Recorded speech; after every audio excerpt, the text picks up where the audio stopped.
안녕하세요 여러분. 저는 서울에 거주하고 있는 35살 여성입니다.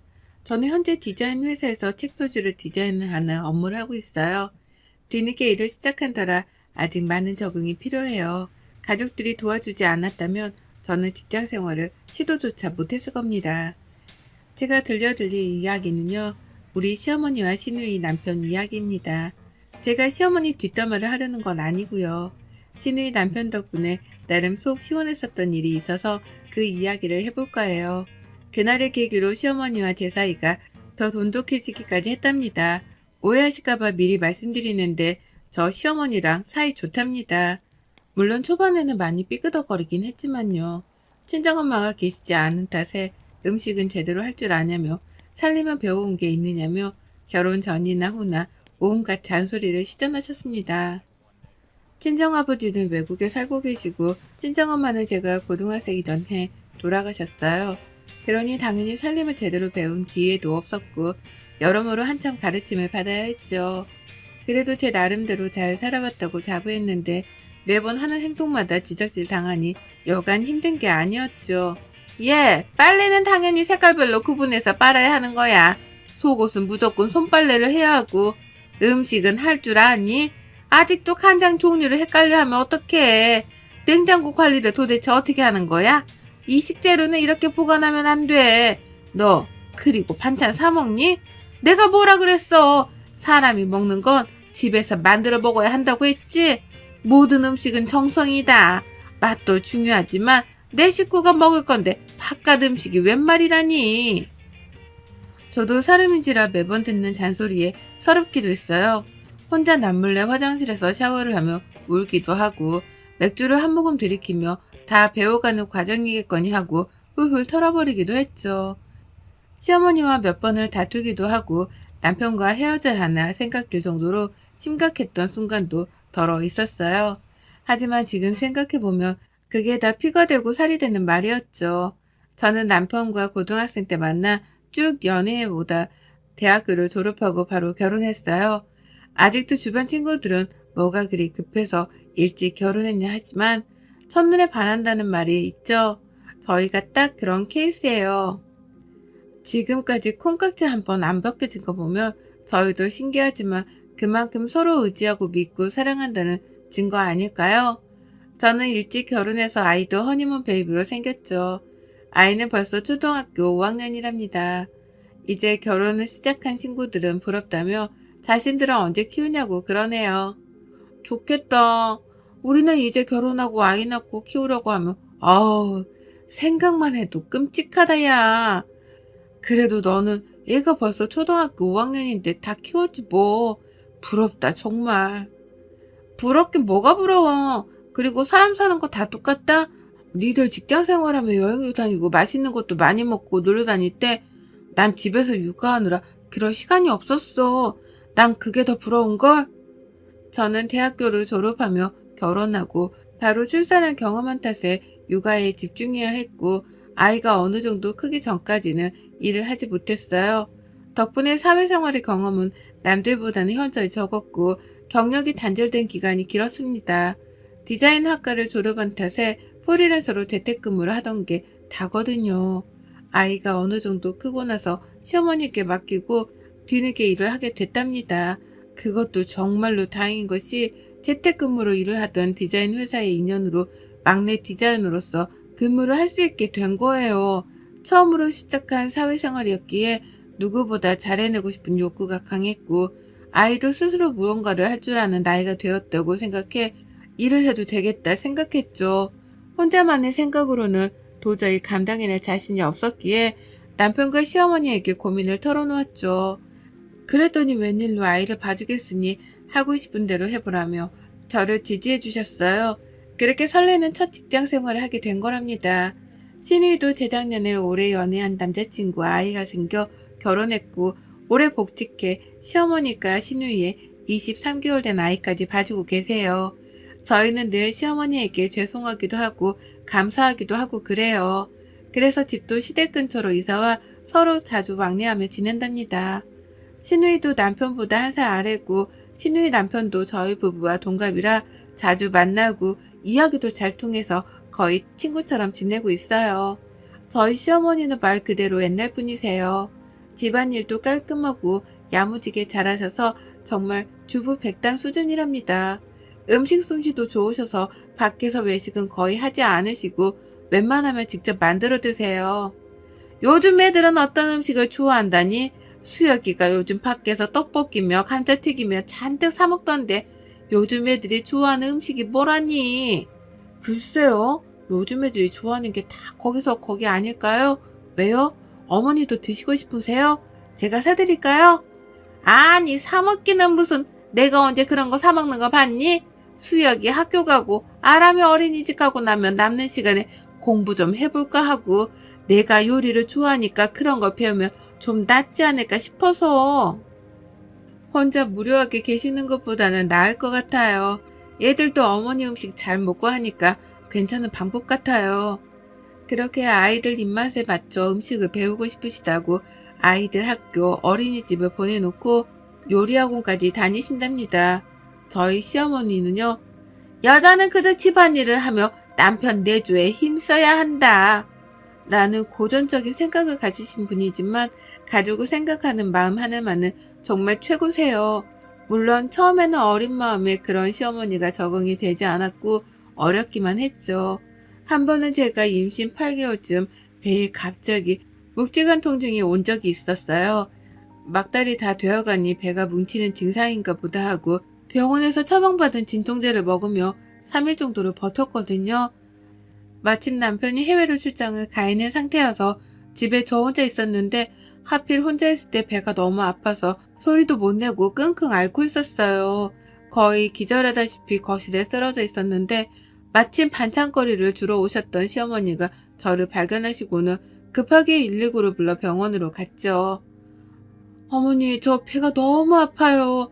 저 이러다 정말 죽을 것 같아요. 살려주세요, 어머니요. 아니, 얘가 왜 이래? 의사 선생님, 얘 좀 어떻게 해주세요. 우리 며느리 좀 살려주세요. 얘, 정신 좀 차려봐. 어머. 저는 극심한 고통에 정신을 잃었고 응급실에 실려가 여러 가지 검사를 받은 결과 담석증과 맹장염이 같이 온 거였어요. 지금 거의 맹장이 터지기 직전이에요. 임산부라 함부로 수술을 할 수도 없는 노릇이니 몇 가지 검사를 더 해본 뒤 내일 아침에 바로 수술을 하도록 하죠. 그동안 어떻게 버티셨어요? 이 지경이 되도록 뭐하고 계셨어요? 여기서 더 심했으면 당장 아이를 출산해야 했을 수도 있었어요. 그만큼 위험했단 소리입니다. 하지만 지금 상태를 보니 다행히 심각한 상태는 아니군요. 진통제를 놔드릴 테니 잠시 진정 좀 하시고 아침 때 다시 만납시다. 아기가 어떻게 되는 줄 알고 잔뜩 겁을 먹은 저는 시어머니의 손을 잡고 그저 눈물을 흘리기 바빴죠. 임산부라 복강경 수술이 되질 않아 정밀검사를 진행한 뒤 수술을 해야 했고 다음날 아침 어쩔 수 없이 개복 수술을 진행하게 되었어요. 아이를 낳기 전에 배에 칼을 2번이나 댔다며 얼마나 아플까 하고 걱정해 주셨고 그렇게 열흘 정도 입원해 있는 기간 동안 어머니는 제 곁을 떠나지 않으셨답니다. 솔직히 자기 자식을 그렇게 간호하는 것도 쉬운 일이 아닌데 더군다나 전 며느리잖아요. 그래서 그때 이후로 어머니께 항상 감사한 마음으로 지내게 된 거예요. 그리고 2달 뒤 제가 아이를 낳고 나서 집으로 돌아와서도 제 수발을 다 들어주시며 산후조리를 직접 해주신 분이 우리 시어머니거든요. 예, 아무리 네가 나이가 젊기로서니 지금 무리하면 나중에 나이 들어서 골병 든다. 지금 과하다 싶을 정도로 관리해야지 왜 이렇게까지 하냐 생각이 들어도 그냥 지금은 네 하고 해주는 대로 가만히 있어. 어머니 정말 감사해요. 산후도우미 이모님 써도 되는데요. 어머님 괜히 힘들게 하는 건 아닌가 몰라요. 제가 다 해도 되는데요. 아이고 아서라, 내가 방금 말했지? 이럴 땐 그냥 나 죽었어요 하고 가만히 있는 거야. 너 지금 그렇게 내 말 안 듣고 양말도 안 신고 그랬다가는 나중에 손목 발목 시려워서 병원 시세 친다니까. 이 CM이 말 들어서. 시어머니는 손목 발목 나간다며 무거운 짐은 절대 못 들게 하셨고 자기가 아이를 봐줄 테니 하루에 1시간이라도 푹 자라며 배려해 주셨고요. 정부에서 지원해주는 산후도우미 서비스를 이용해도 된 문제였는데 어떻게 남한테 내 식구를 갓난아기를 맡기냐며 차라리 자기가 고생해서 돌봐주는 게 낫다 하셨어요. 제가 용돈이라도 챙겨드리려고 하자 차라리 그 돈으로 자식을 위해 쓰라며 한사코 거절하셨어요. 평생 갚으면 살아도 모자랄 사랑을 저는 미리 다 받은 느낌이었죠. 지금은 뒤늦게 워킹맘이 된 터라 잘리지 말아야지 하는 생각으로 회사를 다니고 있어요. 아침에 일찍 나가야 하기 때문에 신랑 아침을 챙겨주는 거 못한 지 오래되었고 본인도 아침을 먹으며 속이 더부룩한다기에 아침은 간편식 혹은 안 먹는 걸로 합의를 봤어요. 시어머니가 아시면 기겁하실 일이지만 진작 입단속을 시켰고 제가 재택근무를 하던 날 불시에 방문하신 어머니에게 들키고 말았죠. 얘, 너 지금까지 아침도 안 먹고 밥도 안 해먹고 산 거니?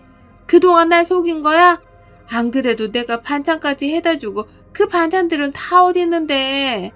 도대체 너는 정신이 있는 애니 없는 애니? 어머니, 그게 아니라 저도 회사 다니고 하다 보니 서로 바빠서 아침을 안 먹기로 해서 굳이 안 먹겠다는 사람 불러앉혀서 먹이는 것도 좀 그렇고요. 남자는 하늘, 여자는 땅이야. 그저 집안일 잘하고 남편 내주만 잘하면 된다고 내 눈에 이야기하지 않았니? 너 그 회사 다닌다고 할 때도 내 별말 하지 않았어. 알아서 잘하겠지 생각했다. 그런데 이게 뭐니? 너 이러려면 그 회사 당장 그만두고 나한테 살림 다시 배워라. 며칠간 이어진 시어머니의 잔소리에 매일매일을 긴장 상태에서 살았어요. 한동안 눈치를 살피며 살아야 했던 탓에 저도 모르게 위축이 되었던 건 사실이에요. 하지만 굳이 이렇게까지 잔소리를 들어야 될 일인가 하고 남편과 싸우기도 했답니다. 내가 그렇게 잘못한 거야? 사람이 살다 보면 이럴 수도 저럴 수도 있는데 도대체 어머님은 뭐가 그렇게 못마땅하시대? 잔소리 듣는 것도 하루 이틀이지 매번 이건 아니다 저건 아니다 그렇게 하면 안 된다. 뭘 더 어떻게 해야 해? 그렇다고 말을 그렇게 하면 되냐? 엄마가 다 우리 걱정해서 그러시는 거잖아. 그건 네가 더 잘 알 테고 우리 엄마 오래 봐왔으면서 아직도 그걸 몰라? 누가 모른대? 너무 하시니까 그렇지. 나도 집에서 정성껏 예쁘게 밥 해먹고 그러고 싶어. 그런데 사람마다 각자 상황에 맞게 살아야지. 어떻게 자기 고집만 그렇게 피우시냐 이거야. 아침에 시리얼 토스트가 뭐 어때서? 그게 그렇게 잘못이니? 그러게 미리미리 잘했으면 됐잖아. 지금까지 잘해오다가 왜 하필 그때 들켜서는. 남자는 하늘이고 여자는 땅이야. 이 말이 요즘 시대에 나올 말이긴 하니? 너는 왜 내 입장에서 생각해주지 않아? 나 혼자 좋자고 일하는 거야? 그렇게 바보처럼 입 꾹 다물고 있으면 누가 엿이라도 갖다 준다던? 이게 남편과 다툴 일인가 싶었어요. 제 딴에는 한다고 하는데 저만 밉보이는 짓을 하다 들킨 것 같은 기분이었어요. 신랑도 동의한 부분인데 제가 시어머니께 혼날 때 아무 말도 안 한 남편이 미웠는지도 모르죠. 그래서 아마 더 투닥거렸던 게 아닐까 싶어요. 남편과 어렵사이 화해를 하고 얼마 뒤 신우이의 생일이었어요. 남편과 화해를 했다고 해도 저는 죄를 지은 죄인 마냥 눈치를 살필 수밖에 없었어요. 혹시라도 식구들이 다 있는 데서 또 들먹이면서 저한테 잔소리를 하시면 어쩌나 하고 걱정도 됐고요. 모처럼 시부모님, 시누이네 세 식구, 우리 세 식구, 대가족이 시누이 생일날 밖에서 다 같이 모여 외식을 하고 시댁에서 커피를 마셨어요. 아니나 다를까 어시어머니는 모두가 앉아있는 자리에 대놓고 저에게 말씀을 하셨어요. 예, 내가 누누이 말했지만 아침 식사는 거르지 말고 꼭 해야 한다. 안 사람 된 도리로 남편 대조를 잘 해야 하는 건 필수 덕목이란다. 음식도 바깥 음식 먹다 보면 그게 다 돈이고 낭비야. 알겠니? 에이, 엄마 기분 좋은 날까지 잔소리야? 언니가 알아서 잘하겠지. 그리고 요즘 누가 일일이 해먹어. 바쁘면 사먹기도 하고 한두 번쯤 건너뛰기도 하고 그러는 거지. 나 때는 안 그랬어. 그저 바깥 일하는 남편 힘드니까 잘 먹고 건강하라고 내조에 힘썼다. 요즘같이 다 나가서 일만 하려고 하고 사람이 말이야 먹는 거 그거 무시 못한다. 엄마도 그래. 요즘 세상이 어떤 세상인데 아직도 그런 구시대적인 발언을 해? 우리 엄마 꼰대 다 됐다. 시누이가 잔뜩 풀이 죽은 저를 대신해 한마디 해주더군요. 그래도 시어머니는 잔소리를 멈출 줄 모르셨고 저도 내심 서운했던 것들이 쌓여 시어머니께 뭐라고 한마디 해야 하나 싶던 찰나 시누이 남편이 시어머니께 선수치며 말을 하는 겁니다. 장모님, 저도 못 먹는 아침 소녀기는 딸이라서 괜찮아서 아무 말 안 하시는 거고 형님 댁은 며느리라서 잔소리 하시는 거죠? 뭐? 아니, 그게 아니고 나는 그러자 가만히 계시던 시아버지가 배꼽 잡고 웃으시는 겁니다. 시어머니는 그게 아니라며 우물쭈물 하시다가 살짝 삐지신 듯 보였고요. 평소에 시누이 남편도 넉살 좋게 장난을 잘 치는 편이라 금방 웃어넘기긴 하셨지만요. 겉으로 보면 무뚝뚝한 경상도 남자지만 가족들한테만큼은 장난기 넘치는 개구장이었죠. 며칠 뒤 시어머니는 저를 따로 불러내셨어요. 저는 잔뜩 긴장한 채로 어머니를 만나뵈러 갔죠. 따로 둘이 만난 건 너무 오랜만이라 얼떨떨하기도 하고 무지 어색하더라고요. 웬일로 맛있는 것도 사주시고 카페도 데려가 주셔서 커피도 한 잔 사주시고 모처럼 데이트를 즐겼답니다. 애미야, 그동안 내가 너무 고지식하게 굴어서 많이 힘들었지? 어떻게 표현해야 할지 몰라 내 방식대로 군다는 게 그만 네 기분을 상하게 해버렸구나. 이 CM이가 미안하게 됐다. 아니에요. 제가 오히려 더 신경 쓰고 잘했어야 했는데 일한다고 깨부려서 죄송해요. 그이나 어머니한테 제가 잘못한 걸요? 그래도 저 미워하시는 거 아니죠? 라며 애교를 부렸어요. 시어머니는 인자하게 웃으시더니 저에게 한마디를 건네시는 겁니다. 몇 년이 지났어도 그 한마디가 계속 귀에 맴돌더군요. 며느리도 사람이고 누군가의 딸이고 자식이야. 내가 시집살이를 고되게 해서 그런지 내 며느리 내 딸만큼은 그런 걸 겪게 하지 않으려고 얼마나 애를 썼는지 몰라. 그게 너희들한테는 잔소리가 되었을지언정 너희에게 피가 되고 살이 된다는 생각에 내 나름의 방식을 몰아붙였던 것 같다. 나는 한 번도 너를 며느리라 생각한 적이 없어. 그저 내 딸이고 소중한 가족이지. 앞으로도 그럴 게다. 내 성격이 둥글지 못한 탓에 표현을 잘 못한다만 알아서 잘 새겨들어. 엄마가 사랑한다. 우리 며느리 내 딸아. 아마 시어머니가 저를 따로 불러내 데이트를 즐기지 않았다면 선뜻 나서서 저에게 먼저 미안하다고 말씀하지 않았으면 지금쯤 아마 서로 막내도 안 하고 어색함만 감도는 고부지간이 되었을 거예요. 철없는 나이에 지지봐야 지금까지 시어머니가 안 계셨으면 어땠을까요? 제겐 정말 친정엄마나 다름없는 우리 시어머니 제가 좋아할만 하죠?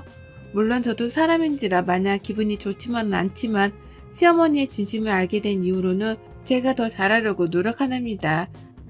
어머니가 바라시는 것처럼 완벽하진 않지만요. 그렇게 맞춰가는 게 가족 아닐까요? 제 사연 어떠셨나요? 지루하진 않으셨나 걱정되네요. 제 사연이 많은 공감이 되었으면 좋겠습니다. 감사합니다. 여러분의 생각은 댓글로 남겨주세요. 오늘도 시청해주셔서 정말 감사합니다. 안녕하세요. 90년생 며느리입니다. 저는 직업이 공무원이에요. 대학 졸업하기 전부터 공무원 시험 준비만 거의 4년을 했고 운 좋게 그 4년 안에 합격을 하게 되면서 지금은 국민을 위해 일하고 있는 열혈 공무원으로 살고 있습니다. 저희 남편은 저와 같은 직업을 가졌어요. 저처럼 공무원인 것이죠. 남편은 저보다 2년 늦게 합격을 한 바람에 아직도 신입티를 제대로 벗지 못한 새내기 공무원이지만 부부가 함께 같은 직업을 가지고 살아가고 있습니다. 이대로 쭉 일할 수 있을 때까지 열심히 일을 하다가 나이 들어서는 연금을 따박따박 받으면서 나름 안정적으로 살 수 있다는 생각에 사실 노후 걱정은 따로 없는 편이고요. 그런 점이 좋아서 남편이 공무원 시험 준비하는 중에도 끝까지 기다려줬고 결국 합격증을 받아냈을 때에도 그 누구보다 남편의 성과를 기뻐했었답니다. 남편도 자신을 끝까지 믿고 기다려준 저에게 무척이나 고마워했고 저희는 서로에게 의리를 지키자는 신념 하나로 곧장 결혼까지 순차적으로 진행을 했죠.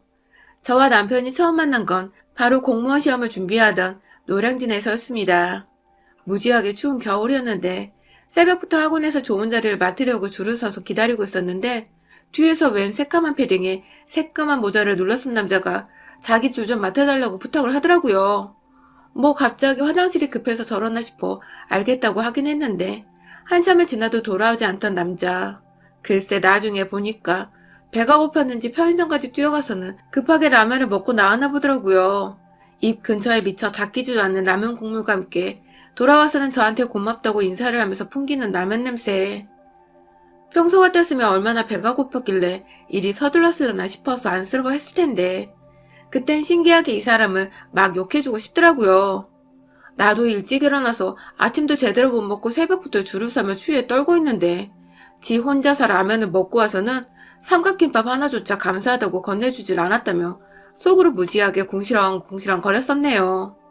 그렇게 다소 껄끄러웠던 남편과의 첫 만남을 뒤로 저희는 새벽에 학원 앞에서 줄을 서며 꽤나 자주 부딪혔습니다.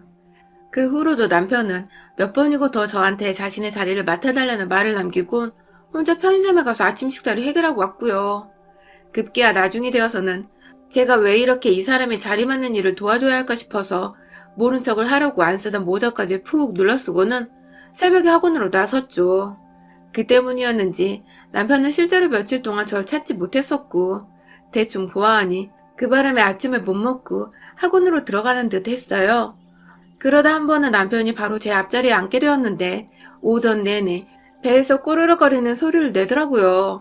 뒤에서까지 그 소리가 들리는 바람에 제 주변 학생들도 모두 남편의 뱃소리가 거슬렸는지 한두 명 정도 헛기침 소리를 내었고 급기야 선생님께서도 수업을 하다 말고 그 소리를 들으시곤 아침을 먹고 다니라고 그러다 쓰러진다며 애들로 안쓰러운 마음을 표현하셨죠. 이런저런 주변 상황을 겪으며 남편은 부끄러운지 괜히 고개를 들지 못한 채 수업을 받았고 그런 남편을 뒤에서 지켜보며 전 괜히 미안하고 또 걱정이 되었습니다. 연민도 느껴졌고요. 그렇게 전 다음날 다시 남편에게 얼굴을 보이며 남편이 아침을 먹고 올 수 있도록 배려를 해주었고 남편은 다시 나타난 제가 반가웠던지 처음으로 편의점 맥반석 달걀 하나를 사주더군요. 자리를 맡아줘서 고맙다고 말입니다. 그게 저희가 처음 서로에게 호감을 느낀 날이었고 그 후보다 가까워진 저희는 수험생이었음에도 불구하고 간도 크게 연애란 걸 해보게 되었답니다. 여러 번 각자 공부를 하며 스트레스가 많았어서 연애의 고비도 찾아왔었어요. 평범한 커플들처럼 저희도 연락을 왜 안 하냐 사소한 문제부터 시작해서 매일같이 같은 장소에 부딪히는 따분한 연애에 지루함을 느껴 서로에게 피곤해하기도 했죠. 그간 쌓였던 공부 스트레스를 서로에게 소리 지르며 미친 듯이 풀었던 적도 있었고 그러다가 두어 번 헤어졌던 적도 있었습니다. 하지만 그런 이별을 하고 나서도 남편은 언제나 제게 다시 다가와 줬어요. 자신이 너무 예민하고 민감했다며 잘못했다고 먼저 사과를 하고 자기 옆에 있어달라는 남편의 태도는 늘 제 마음을 흔들었고 결국 저도 그놈의 정이 뭔지 다시 남편과 교제를 하면서 기다리고 또 기다리다 결국 지금 결혼을 하게 된 것이죠. 서로 아무것도 아니었던 수험생 시절부터 시작해서 겨우 사회인으로 발을 디딘 사회초년 때에 결혼을 하고 나니 솔직히 저희도 사실 그리 여유가 있는 편은 아니었습니다.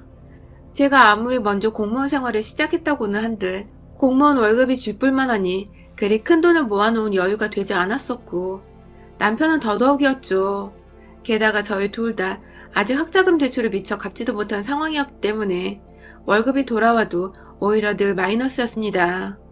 때문에 결혼을 할 때에는 누가 누구에게 더 기대고 할 것 없이 딱 반반으로 준비를 했고요. 집이며 가전제품이나 살림살이 그리고 식 올릴 때 필요한 비용까지도 모두 정확히 반반으로 나눴어요. 예물에다는 사치인 것 같아서 진작부터 생략하기로 둘이서 결정을 했고 부모님께 거의 도움을 받지 않기로 하고 시작한 결혼 준비였다 보니 대부분의 것들을 최소한으로 저렴하게 준비를 했습니다. 그런데 지금도 그때 생각을 하면 욕이 나오는데요. 결혼 준비를 하는 모양새가 저희 시어머니께는 무지하게 엉망으로 보였었던 것 같아요. 하나부터 열까지 모든 게 마음에 들지 않는다고 태클을 거시더라고요. 사실 남편과 연애를 할 때에는 서로가 시험 준비를 했었다 보니 주변 가족들을 만나고 인사드리는 여유를 제대로 갖출 수가 없었습니다. 그래서 연애하는 동안은 제가 시어머님을 단 한 번도 뵌 적이 없었어요. 제가 먼저 합격을 하고 남편이 수험생활을 하던 때에 제가 물질적으로도 남편에게 조금씩 도움을 주었는데 그에 대해 알고 있으면서도 어머님은 제게 고맙다는 인사를 한 번 하질 않으셨어요. 거기까지는 다 이해를 합니다. 저도 누군가에게 인사를 받고자 한 선행이 아니었고 단지 제가 사랑하는 남자가 시험에 합격하기만을 바랬었던 마음이었으니까 시어머니의 인정이나 인사는 전혀 필요가 없었어요. 그런데 남편이 시험에 합격을 하고 난 그 다음날 생전 처음으로 시어머니께서 제게 전화를 하셨어요. 모르는 번호로 전화가 와서 누구냐고 받았더니 네가 걔냐면서 지금 당장 만나고 싶다고 절 집으로까지 부르더라고요. 그때 전 남편의 집도 처음 가본 곳이었어요. 저를 불러내고는 정말 희한한 말씀을 하셨던 시어머니. 글쎄 저보고 앞으로 남편한테는 좋은 선자리가 계속 들어올 테니 앞길 막지 말고 헤어지라고 하시더라고요. 그동안은 아들이 시험 준비를 하니까 충격을 받을까봐 상황 정리를 안 했던 건데 이젠 눈치껏 알아서 빠지라고. 그 소리를 눈 하나 깜빡 안고 하시는데 진짜 기가 막히고 황당해서 말이 안 나왔어요. 제가 이런 말까지 안 드리려 했는데 전 7급이고 남편은 9급에 합격한 거거든요. 그런데 7급 합격한 예비 며느리가 될지도 모르는 사람을 앞에 두고서 자기 아들이 9급에 합격했으니 더 좋은 선자리가 들어올 거라고 헤어지라 마라 하시는 시어머니 꼴이 정말 너무 웃긴데 황당하기도 하고 뭐 이런 무식한 세상 물정 모르는 아줌마가 다 있나 싶어서 어처구니가 없더라고요. 그날 시어머니와는 왠지 말이 안 통할 것 같아서 따로 데리고 뭐고 그냥 말을 무시하고 집을 나왔습니다. 그날 밤새 내가 꿈꾸었던 공무원 부부는 이대로 끝내야 하는 걸까 싶어서 한참을 고민했고요. 천만다행히게도 남편이 중간에서 상황 정리를 잘 해주는 바람에 이런 남자면 믿고 결혼해도 되겠다 싶어서 그때부터 결혼 준비를 하게 되었죠. 남편이 그날 저에게서 자기 엄마가 하신 말씀을 전해 듣고는 집에서 아주 난리를 쳤다고 하더라고요. 세상에 7급 합격한 여자한테 9급 아들 자랑한다고 그런 뻘소리를 하면 어떡하냐고. 7급이랑 9급이랑 뭐가 더 높은 건 줄 알기나 하냐며 시어머니의 무시감을 목이 쉬어라 소리를 지르며 따져댔고 그 바람에 시어머니는 뒤늦게야 제가 더 높은 직급이라는 걸 알고는 깨갱하시면서 저희 두 사람의 결혼을 받아들이기로 하셨습니다. 하지만 뭔가 찝찝했었는데 제 기분이 결혼 준비를 하며 현실이 되었죠. 어머님은 본인도 여유가 없어서 돈 한 푼 보태주지도 않았으면서 제 결혼에 모든 게 다 불만이더군요. 처음에는 저렴한 예식장을 잡아서 자기 손님들을 창피해 어찌 초대하냐면서 기껏 힘들게 예약해놓은 식장을 가지고 불만을 토로하셨고 저희가 함께 구하려던 전셋집의 신혼집까지도 동네가 너무 후진 게 아니냐며 마음 상할 말들을 쉽게도 내뱉어 내셨어요.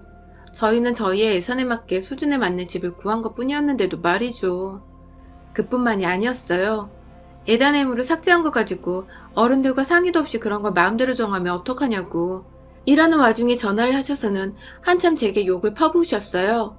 자기 아들도 똑같이 공무원이고 저와 같은 시간에 일을 하고 있는 걸 다 아시면서도 아들한테 말을 하라고 하니 아들은 일하느라 바빠서 전화하면 안 된다고 하셔놓고 며느리 될 저한테는 뭐가 그리 쉽고 만만하셨는지 오랫동안 수화기를 붙잡고 제게 따져댔어요. 그러고 난 후 전 도저히 남편한테 말을 전할 기운조차 남아있질 않아서 그날 퇴근을 하고 나서 남편과 함께 드레스를 보러 가기로 한 약속도 펑크를 냈고 뒤늦게야 저한테 무슨 일이 있었는지를 눈치챈 남편이 또다시 집에서 난리를 피우며 시어머니께 대든 바람에 시어머니는 또다시 일시적으로 깨갱하시며 결혼하는 순간까지 일물 에덴에 대해서는 일절 한마디도 하지 않으셨습니다. 뭔가 남편이 중간에서 상황 정리를 잘 해줘서 해결이 매번 되기는 했지만 극단적으로 어머님의 입을 잠깐 막아뒀다가 다시 언제든 열릴 수 있다는 위험과 걱정을 늘 감수해야만 했죠. 결혼을 하고 나서도 어머님은 늘 한결같았어요.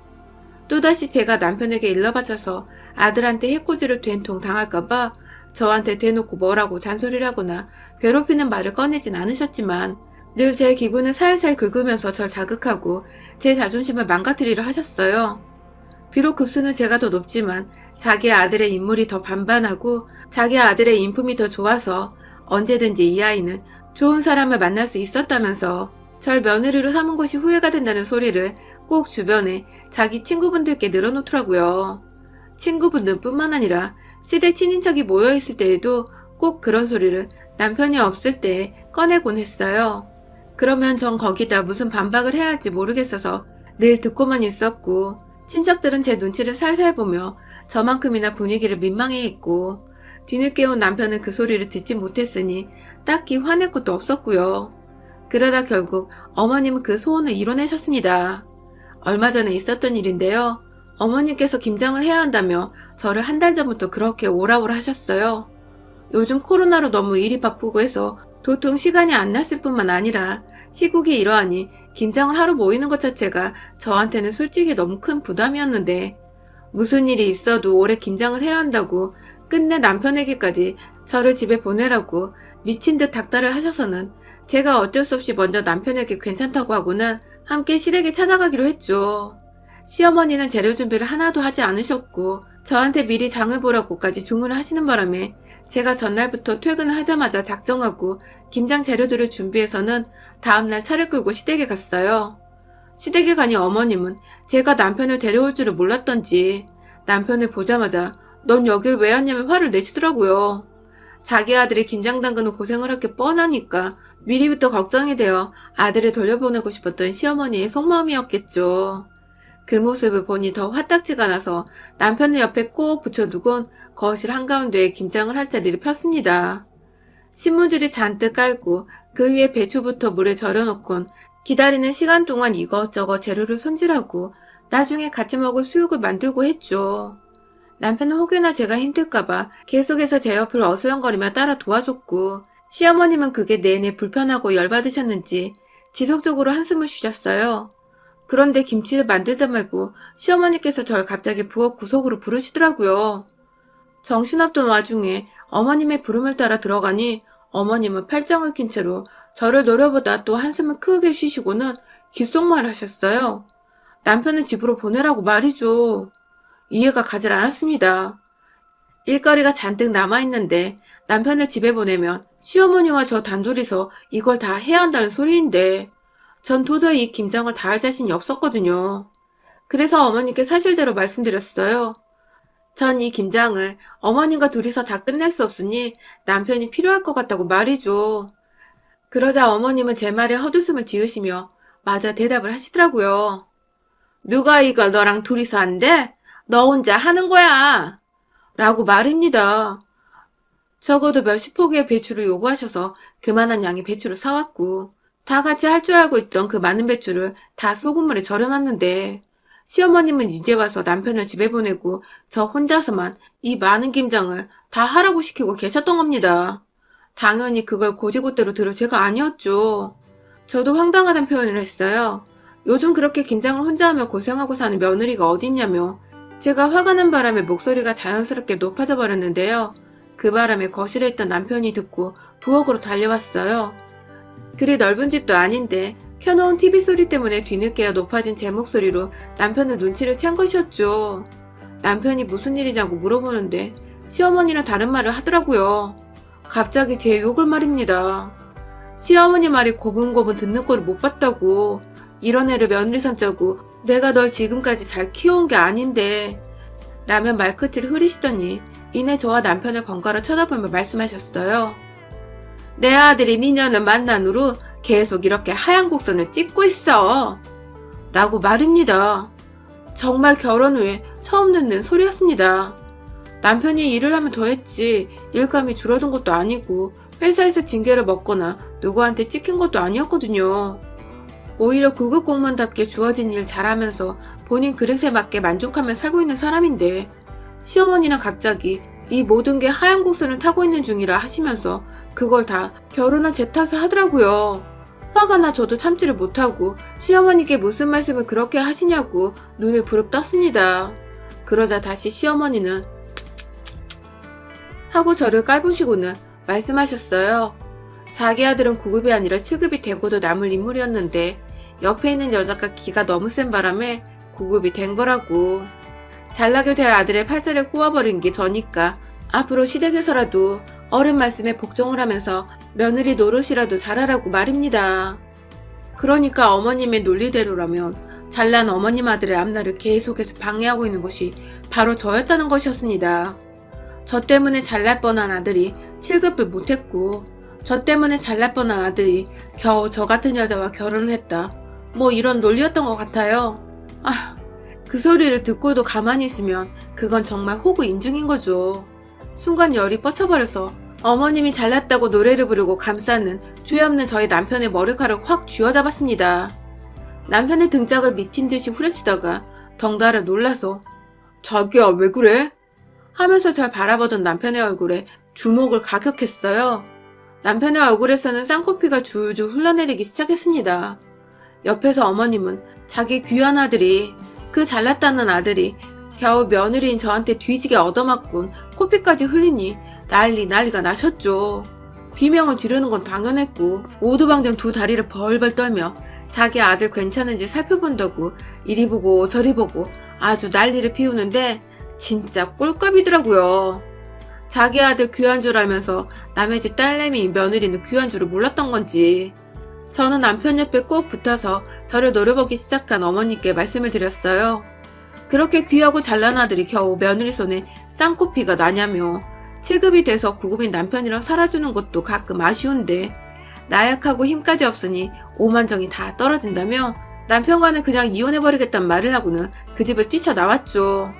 졸지에 자신이 맞을 뻔했는데 아들이 대신 맞은 걸 파악한 시어머니는 진짜 이혼하는 거냐며 뒤늦게야 아들 이혼남 만들기 싫다고 맨발로 집을 뛰쳐나와 절 붙잡고 매달렸고 옆에서 엄마 따라 나온 죄 없는 우리 신랑은 진짜 이대로 헤어지는 거냐며 자기가 무조건 엄마를 대신해 사과하겠다며 잘못한 것도 없애면서 자기가 무릎을 꿇고는 저 없이는 절대 못 산다고 막 울더라고요.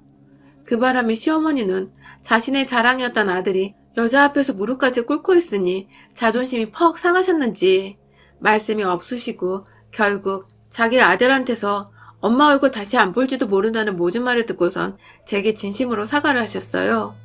다시는 말 험하게 하지 않겠다고 말이죠.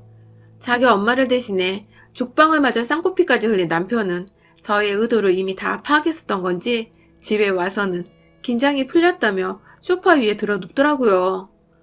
조금 아팠지만 왠지 내가 맞을 값을 오늘 톡톡히 치른 것 같다며 미안하다며 절 꼭 안아주는데 남편한테 미안하기도 하고 고마워서 눈물이 흘러나왔네요. 그 후 시어머니는 정말로 저한테 소식도 없고 소식이 완전 깜깜무소식입니다.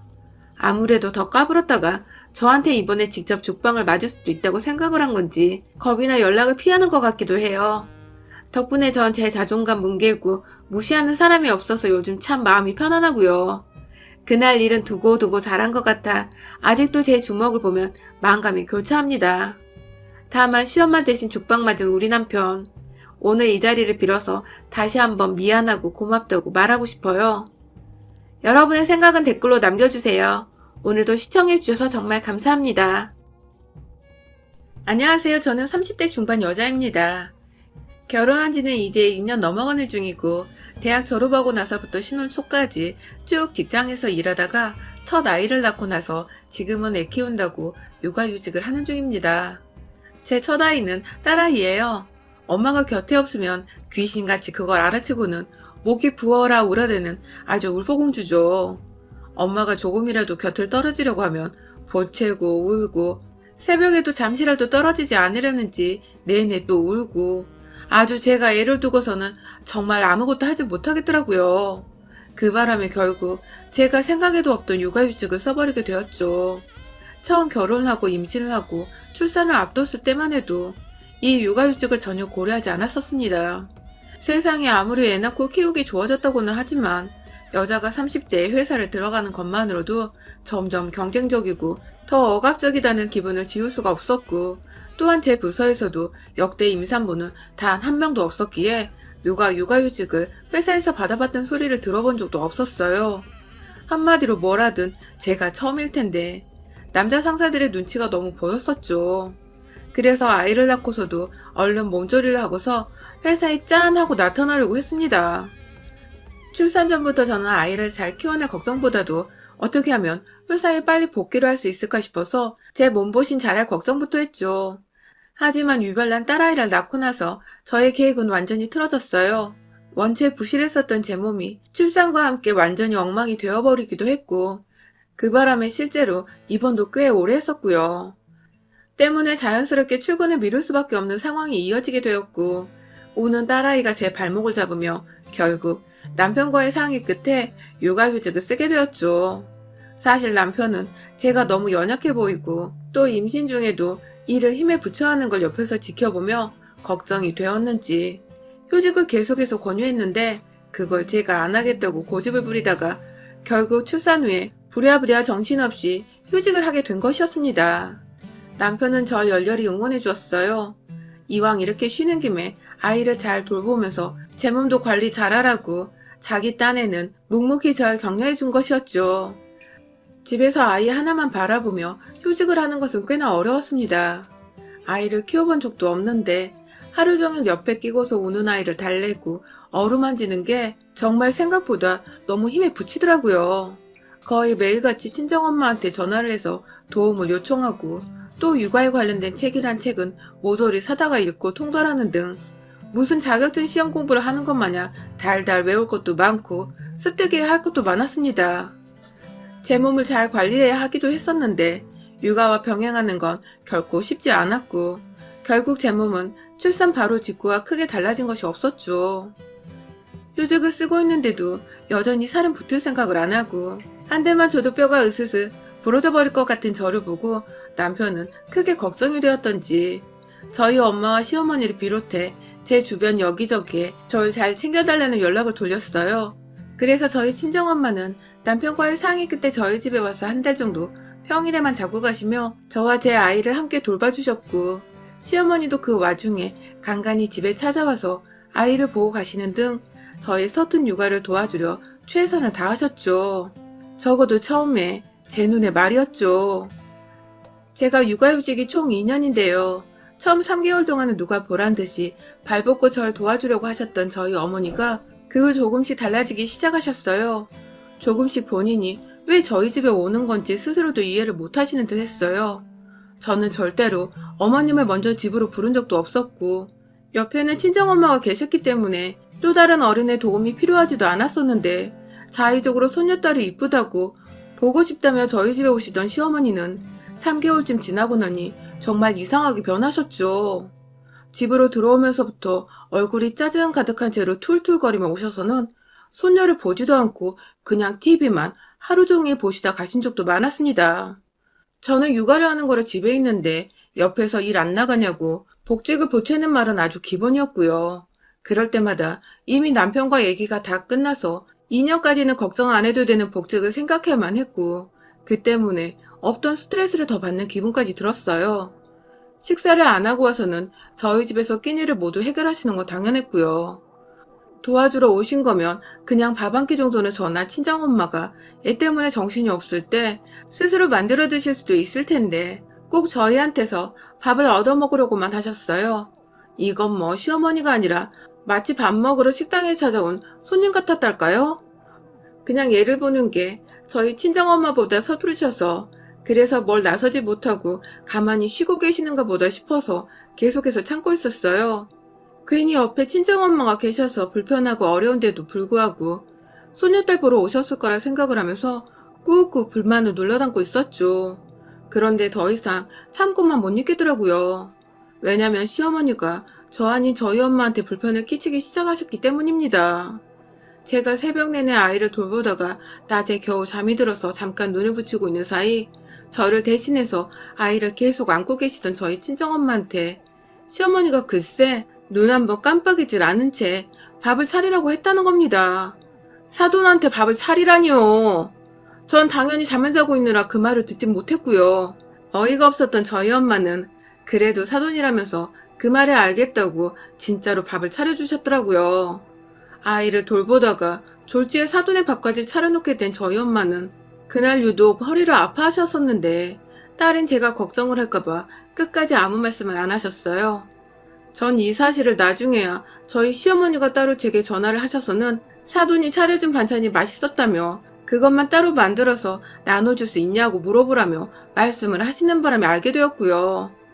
엄마가 왜 밥까지 차려주셨을까 싶어서 뭔가 이상해 바로 친정엄마한테 전화를 해봤더니 엄마는 제가 다 알고 있었는 줄 알고 그제서야 저한테 쌓인 게 많으셨는지 화난 목소리로 속사포처럼 털어놓으시더라고요. 사돈이 자신을 너무 우습게 하는 것 같다고. 그날은 자신이 마치 식모 혹은 사돈집의 가정부가 된 더러운 기분이었다고 말입니다. 밥을 차려주라는 시어머니의 태도는 전혀 예의를 갖추지도 공손하지도 그리고 배려를 하는 태도도 아니었다며 울분이 솟구친 엄마는 한참이나 시어머니 욕을 하시곤 전화를 끊으셨어요. 이 말을 전해 듣는 순간 저는 진짜 안고 있던 제 아이고 뭐고 우리 엄마한테 밥 차리라 했다는 시어머니에 대한 분노와 배신감으로 열이 받아 소리를 확 지를 뻔했습니다. 안 그래도 연로하신 엄마가 집에서 애까지 봐주시느라 고맙고 미안한 마음에 저조차 함부로 대하지 못했는데 시어머니가 함부로 대했다는 생각이 나니 정말 화가 났어요. 초대도 안 했는데 매번 그렇게 집에 와서는 혼자 뾰루퉁에 있고 눈치를 주는 듯하고 옆에서 저희 모녀를 불편하게 만드시는 게 도통 이해가 안 가고 불편했던 와중에 저희 엄마한테 결국 주접을 떠셨다 생각을 하니 딸이 된 입장에서 정말 부끄럽더라고요. 저희 친정엄마께 말입니다. 그날 저는 남편한테 말을 해서 시어머니는 안 오시는 게 좋을 것 같다고 말을 잘 전달해 달라고 했고 남편도 저희 엄마한테 미안했는지 바로 알겠다고 했어요. 저희 엄마한테는 따로 전화까지 해서 시어머니를 대신해 사과드린다는 말도 전했다고 하더라고요. 그리고 바로 다음날 남편은 출근하는 길에 아침밥을 먹으며 시어머니께 전화를 드려서 집에 사람 많으면 오히려 더 복잡하니 장모님 계실 때에는 안 오셔도 된다며 본인 건강부터 잘 챙기라는 좋은 말을 하면서 시어머니께 말을 전했는데 눈치가 빠른 시어머니는 그게 곧 자기는 방해가 되니 오지 말라는 소리로 해석을 하시고는 남편이 출근하고 얼마 지나지 않은 이른 아침에 보란듯이 저희 집으로 찾아오셨습니다. 그리고 이번에는 더 큰 진상을 부리셨죠. 두 손 가득이 손질이 채 되지 않은 전복을 가지고 찾아오신 우리 어머님. 여러분, 전복 한번 손질하려면 칫솔로 정말 빡빡 닦아내야 하는 거 아시죠? 우리 시어머니는 그 짓을 애보고 있는 저희 엄마한테 혹은 저한테 하라면서 한 봉지 가득 전복을 사가지고 오셨더라고요. 그 이른 시간부터 문을 연 해산물 가게를 어디서 찾으셨는지 정말 정성도 가득하셨습니다. 누가 아나요? 그날을 위해서 전날 저녁부터 해산물 가게를 돌아다니며 손질 안 된 전복을 찾아다녔을지요. 애 엄마가 좋은 거 먹어야 하는데 얼핏 보니 사돈이 밥을 너무 부실하게 차리는 것 같다면서 저희 엄마 들으라는 식으로 비꼬시는 말씀을 하시고는 부엌에 턱 전복을 던져놓곤 오늘 점심은 전복죽을 먹자고 말씀하신 시어머니는 본인이 요리를 하는 게 아니라 요리를 주문하시고선 손녀를 보지도 않은 채 곧장 소파에 앉아 TV를 트시더라고요. 좋아하는 아침 드라마가 끝나서 아쉽다나 뭐라나 또 아침부터 궁시렁거리시며 채널을 돌리시더니 이내 무슨 홈쇼핑 채널에 멈추시고는 뚫어져라 TV만 보셨습니다. 갓난아이가 있는 집에서 소리는 또 어찌나 요란하게 틀어놓으셨는지 늙어서 귀가 잘 안 들린다는 뻔뻔한 말씀을 하시며 음량을 하나둘 더 높이시는데 아휴 제가 순간 감정이 조절이 안 되더라고요. 안 그래도 산후 우울증인지 뭔지 감정이 오락가락해 죽겠는데 시어머니 꼴을 보니 진짜 화딱지가 나서 돌아버릴 것 같았어요.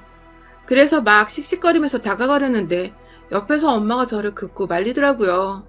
문제 일으키지 말라며 저를 아이와 함께 안방으로 집어넣어 버리시곤 엄마는 또 스스로 팔을 걷어붙이곤 결국 그 전복들을 다 손질해내기 시작하셨답니다. 화장실 캐비넷 안에 있는 새 칫솔까지 차단해서는 1시간이 넘도록 혼자 부엌에 서서 박박 전복을 닦아내셨죠. 그 와중에 시어머니는 심지어 소파 위에 드러누워선 TV를 보셨고요. 저는 놀고 있는 게 아니라 아이를 키우고 있는 것이고 엄마는 절 보러 온 게 아니라 힘들어하는 딸을 위해 손녀를 대신 봐주시려고 오신 건데 시어머니는 마치 사돈모녀가 즐겁게 집구석에서 남편이 벌어다주는 월급을 받으면서 편하게 놀고 먹고 있다고 생각을 하시는 것 같았습니다. 그래서 그 행복의 회방이라도 노르는 듯이 도움이 필요 없는데도 꾸역꾸역 저희 집에 찾아오셔서는 그렇게 일을 더 만드시고 육아는 전혀 집중을 할 수 없도록 하셨어요. 본인도 손녀를 보는 것에는 크게 관심이 없는 듯 하셨고요. 결국 그날 저희 엄마는 찹쌀을 물에 불리는 것부터 시작해서 무려 4시간에 걸쳐 전복죽을 만드셨고 시어머니는 저희 엄마가 만드신 전복죽을 시시평가까지 하시며 드시고는 본인 할 일은 다 끝이 났다는 식으로 채비를 마치곤 집을 나가셨어요. 그날 엄마는 시어머니가 떠나시자마자 작은 방에서 뻗어버리셨고 남편이 퇴근을 할 때까지 일어나지 못하시다가 겨우 잠에서 깨셔서는 제가 그냥 자고 가시라고 말씀을 드렸는데도 저희 남편이 불편해할 거라며 그 늦은 시간에 집으로 돌아가셨습니다. 저는 속상한 마음에 또 남편에게 한바탕 하소연을 했고요. 딸이 걱정되어, 소녀가 걱정되어 찾아온 우리 엄마한테 시어머니가 한 짓은 너무나 끔찍했다고 말이죠. 남편도 그 말을 듣고는 집으로 돌아가시던 저희 엄마의 피곤에 쩔은 얼굴이 떠올랐는지 죄송한 마음에 또 고개를 숙였고 이번엔 진짜 확실하게 해야겠다며 곧바로 시어머니께 전화를 하더라고요. 제가 있는 앞에서 말입니다. 저희가 아직 신혼부부이기도 하고 어른이 어려운 줄 아는지라 막 화를 내지 못했어요. 사이가 껄끄러지는 걸 원치도 않았고 그래서 그냥 집에만 오지 않도록 하려고 했죠. 시어머님이 집에 오질 않으시면 문제는 깔끔하게 해결이 되었으니까요. 그런데 시어머니가 수화기 너머로 그러시더라고요. 또 며느리가 나 오지 말라고 시켰냐? 고 말입니다. 그리고는 뭐라 욕이 섞인 말을 막 던져내시고는 이따 보자 라는 소름 돋는 말과 함께 전화를 끊으셨어요. 남편은 부랴부랴 다시 어머님께 전화를 걸었지만 어머님은 끝내 남편 전화를 받지 않으셨고 남편은 결국 출근하러 집을 나서기 전까지 절대로 엄마 문을 열어주지 말라는 신신당부와 함께 미안하다는 사과를 하곤 겨우 회사로 출근을 했습니다. 곧 나타날 적을 맞서기 위해서 만발의 준비를 해야 하는 전쟁터에 끌려 나온 더러운 기분이었습니다. 진짜 시어머니가 집에 찾아오시면 이번에 어떻게 다시 돌려보내야 하나 그 생각을 하느라 아침에 내내 얘를 돌볼 수도 없었어요. 그러고 이내 저희 친정엄마가 집에 오셨습니다. 엄마를 집안에 들여보내곤 사실대로 말씀드렸어요. 지금 상황에서 시어머니는 더 이상 집안에 못 오게 하려고 하니 엄마도 협조를 해달라고 말씀을 드리고는 시어머니가 오시면 정중하게 돌려보낼 방법에 대해서 막 대화를 나누고 있던 그때 밖에서 초인종이 울렸습니다. 아침부터 부지런히 시어머니가 또 저희 집에 찾아오셨더라고요. 그리고 이번에도 어머님의 두 손에는 무언가가 검은 비닐봉다리에 들려 있었습니다. 화면 너머로 보이는 시어머니의 모습은 마치 우리 편 장군의 머리를 베고서 나타난 늠름한 상대편 장군 같았어요. 한마디로 그 대세한 아우라가 장난 아니었죠. 애써 웃으면서 시어머니를 맞이했고 일단은 집에 들였습니다. 무심하게 문 밖에서 사람을 내쫓아버릴 수는 없는 노릇이었으니까요. 집 안으로 들어온 시어머니는 이번에도 작정을 하고 저희 모녀를 괴롭혀주고 싶으셨는지 무언가 비린내가 솔솔 풍기는 걸 부엌 싱크대 안에 턱 하고 놓더라고요.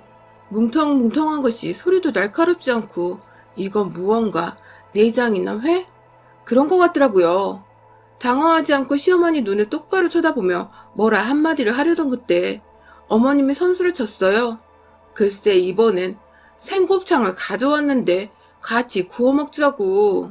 요즘 코로나로 밖에 잘 못 나가서 너가 많이 그리울 것 같아 사와봤다며. 아니 글쎄 손질 안 된 그 더럽고 긴 흰 지방이 다닥다닥 붙어있는 그 소 내장을 가져왔더라고요. 손질을 한 번도 해본 적이 없는 그거 우째 먹냐고요 집에서. 진짜 환장하겠더라고요. 너무 화가 나서 시어머니께 그런 건 요즘 배달이 가능해서 잘 먹을 수 있다고. 이번에 어머님이 직접 손질해 주시는 거 맞죠?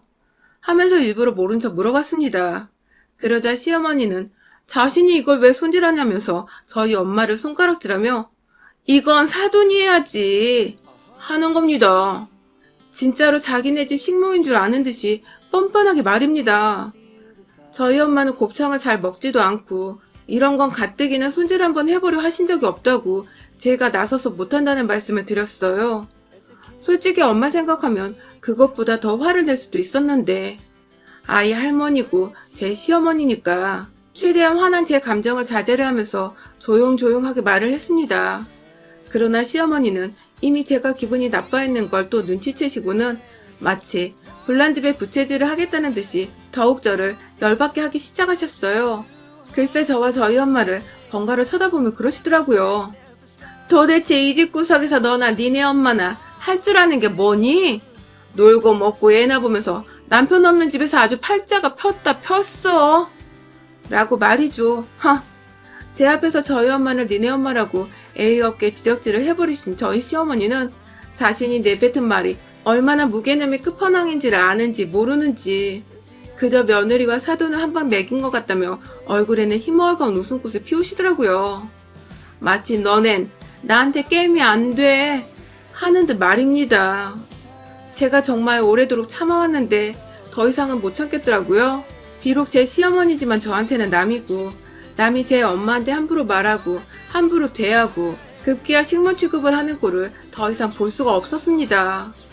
정말 맘 같아선 머리끄댕이를 잡아서 털을 다 뽑아버리고 싶었는데 머릿속으로 그 극한 상황을 상상하며 곧장 부엌으로 달려갔고요. 싱크대에서 뭉텅거리며 곱이 나오지 않은 긴 소 내장을 손 안에 꽉 쥐고는 꺼냈어요. 검은 봉지 안에 들어있을 땐 길이가 감이 전혀 오질 않았는데 꺼내도 길게 이어져서 늘어지는데 이거 꽤나 양이 많더군요. 이걸 다 저희 엄마 보고 손질하라고 이 노인네는 사온 것이었습니다. 분노가 더 일었죠. 누런 진물인지 뭔지 국물이 뚝뚝 떨어지는데 몇 번 제 손 안에 곱창을 휘감은 뒤에 그걸 그대로 시어머니의 얼굴을 향해 책찍질하듯 던져버렸어요. 순식간에 일어난 일이었습니다. 시어머니는 웃고 있다가 갑자기 생 소곱창으로 날벼락을 맞아버렸죠. 대형 지렁이만한 그 내장이 주렁주렁 제 손에 달린 채 몇 번이고 더 시어머니를 향해 날아갔고 그 바람에 주변은 온통 비린내 쩌는 곱창과 봉투에서 나온 진물들로 범벅이 되었지만 제 눈은 오로지 곱창에 빤 맞고 있는 시어머니를 향해 있었습니다. 이런 거 너나 해먹으라며 곱창을 꽉 쥔 채 미친년 마냥 채찍질을 했고 시어머니는 결국 처음 몇 초간은 놀래서 맞고만 있다가 뒤늦게야 도망을 다니더니 급기야 신발도 안 신고 집을 나가셨어요. 그 신발 저는 곧장 재활용 쓰레기 봉투에 쳐넣었고요. 애를 안고 있던 엄마는 딸의 미친 모습에 입을 떡 벌린 채 쳐다보셨지만 주랭랑 치며 나가는 시어머니를 보시고는 잘했다고 엄지척을 날려주시더군요. 그날 이후 시어머니는 더 이상 저희 집에 찾아오질 않으신답니다. 무서우시겠죠. 애를 막 낳은 여자가 얼마나 무서운 줄도 모르고 그렇게 약을 올리시다가 곱창으로 뺨까지 쳐 맞으셨으니 말입니다. 드디어 저는 자유의 몸이 된 듯 열심히 육아휴직을 즐기면서 친정엄마의 도움을 받아 아이를 잘 키우고 있고요. 앞으로도 시어머니로 인해 더 이상 저와 저희 엄마의 감정이 상하는 일이 없도록 시어머니께는 절대 먼저 연락을 하지 않을 생각이에요. 그래야 왕래가 다시는 없을 테니까요. 나중에야 저희 엄마로부터 그날의 상황을 전해들은 남편은 시어머니께 전해드린 게 없었는지 무척 놀란 눈치였지만 이내 저희 엄마가 너무 힘들었다며 토로를 하니 죄송하다며 자신이 또 한 번 사과를 하더라고요. 그 모습을 보니 자기 엄마가 곱창에 쳐 맞으셨는데도 와이프 걱정에 장모님 걱정을 해주지 않은 남편이 너무 사랑스러웠고요. 이 세상 모든 시어머니들이 그렇진 않겠지만 분명히 며느리가 쉬는 걸 안 이뻐하는 우리 어머님 같은 분들이 많을 거라 생각해요. 제발 애 낳고 푹 쉬며 몸조리 잘해야 하는 며느리들을 좀 내버려 두세요. 여러분의 생각은 댓글로 남겨주세요. 오늘도 시청해주셔서 정말 감사합니다.